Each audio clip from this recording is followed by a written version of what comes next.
السلام عليكم ورحمة الله وبركاته.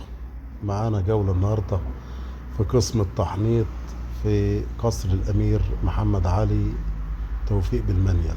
ده رأس أسد، ودي برضو رأس أسد، أسد كامل اهوت. ودي كائنات محنطة، طيور محنطة هيت. عايزين نتفرج ونشوف كده ونلف لفة حلوة في القسم دوت. أنواع كتير. وز محنط، ده أنفض محنط برضو، قسم حلو يعني. دي رؤوس كائنات محنطة، رؤوس مواشي على سلحفاة. وده برضو رأس جاموس. وده قطة اهوت.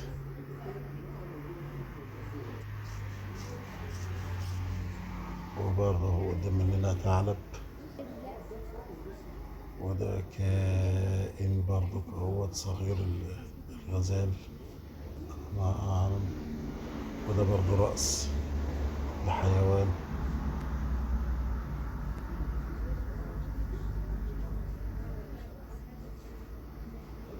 زي ما احنا شايفين بنستمتع. ودي رؤوس غزال ورأس الأيل.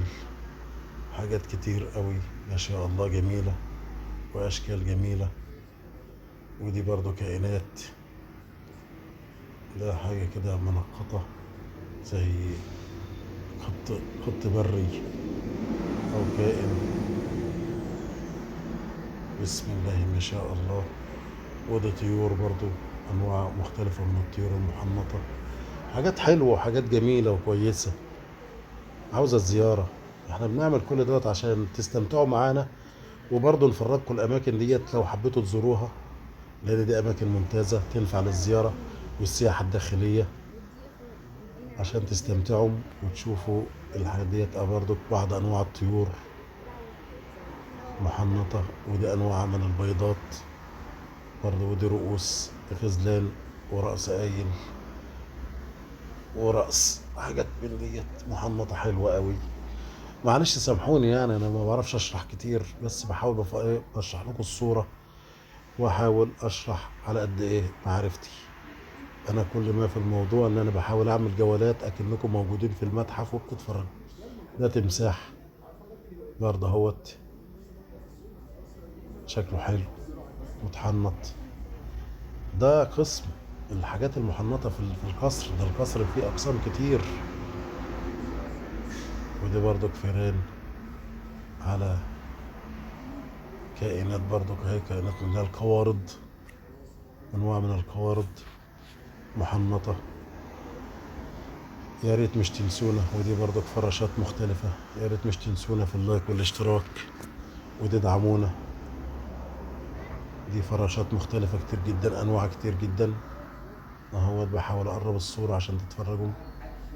ودي برضو فراشات، حاجات أشكال جميلة جدا جدا جدا. بسم الله ما شاء الله. ودي برضو قسم الفراشات كامل اهو. حاجات جميلة.